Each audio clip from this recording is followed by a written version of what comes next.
Pokopia's mix of town building and dystopia restoration makes for a surprisingly wholesome Pokemon spin-off. As someone who's become increasingly disillusioned by most Pokemon-related offerings as of late, I didn't think the thing to get me back on board would be an Animal Crossing-style spin-off. After all, this is a dystopian-set town builder where you play as a humanified Ditto trying to restore life back to nature. What chance does this stand at reigniting my excitement for a series I first fell in love with back in 1998? And yet, not only does this rather baffling fusion of ideas somehow work, it works tremendously well. So much so that if you're a Nintendo Switch 2 player, starved for your next Dragon Quest builders, Viva Pinata, or yes, Animal Crossing-esque fix, Pokopia appears primed to scratch that itch. In fact, following roughly 90 minutes of playtime where I cultivated my own slice of Pokemon flavoured paradise, I was amazed at how well it adapts the franchise's core DNA into a slower, more relaxed mode of play.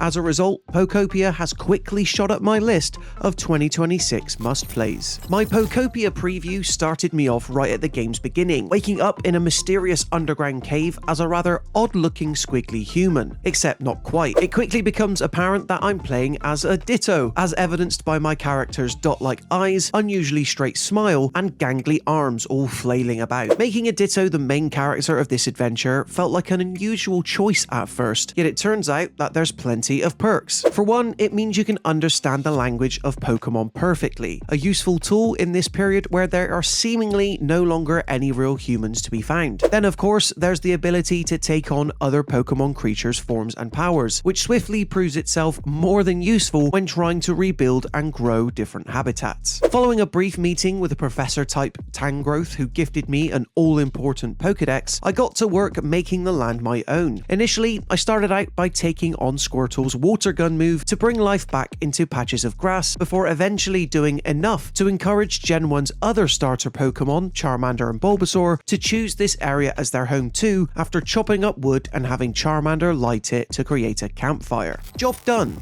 Such a routine will feel instantly familiar to anyone acquainted with life simulation games such as Stardew Valley and others I've already mentioned, true, yet here there's the added incentive of giving otherwise helpless Pokemon a home, as well as the impending mystery underpinning it all. Making an ideal island paradise for Pokemon is easier said than done, however, since each specific creature has a particular way of being enticed to stay. In my demo, for instance, a tree-shaded habitat was required to have a Scyther come and say hello, whereas an exercise spot is needed to be created in order for me to make friends with a Hitmonchan. Such habitats are easily hinted at throughout the malleable space as you go about fixing the land by a unique sparkle, at which point your Pokedex will ping and strongly hint at how you should adapt the territory in order to have the Pokemon come in. I'd say I only got to create 4 or 5 different types of habitat during my demo, but I'm already curious as to how many others there are and which different Pokemon they'll allow for. Of course, housing Pokemon within your utopia is only half the battle, it seems. Keeping them there means something else entirely. Most of the time in my demo, this meant asking the Pokemon what they needed to help keep them happy, which in Bulbasaur's case turned out to be a straw-based bed. It's here where I was introduced to Pokopia's take on crafting, which suspiciously looks and plays like Nintendo's very own Animal Crossing New Horizons. If it ain't broke, don't fix it, right? From collecting all the necessary materials and crafting them at a bench, to the way you can check your inventory in the form of a giant sack bubble at the top of the screen. Pokopia's crafting routine might not be the most original, but it more than gets the job done. In terms of actually altering the world, I was able to use my Ditto's selection of small but meaningful powers gained from other Pokemon. Cut from Scyther, for instance, came in useful for slicing any unwanted weeds and grass, while Bulbasaur's leafage made planting seeds in soil, again only made possible by Squirtle's water gun, a fulfilling task to repeat. Moves aren't infinite though, and in classic Pokemon fashion, requires your PP to be replenished, which you can do by picking and eating up different berries. Much like the environment itself then, Ditto as a character is proving themselves to be extremely malleable, ready to take on most environment-shaping tasks as necessary. The final portion of my Pokopia demo threw me into a shared world with other players, hinting at the kind of collaborative worlds that can be created when up to 4 players are willing to work together. It's not something I was totally able to grasp, unfortunately, due to how rushed and random this preview slice felt, but there's definitely the makings of a fun time to be found. My main concern right now in terms of online co-op multiplayer is the persistence of the world. Can I just show up to my friend's island and start decimating the terrain willy-nilly? If so, I shall only be be inviting my most trustworthy friends to my personal Pokemon utopia when the game finally releases.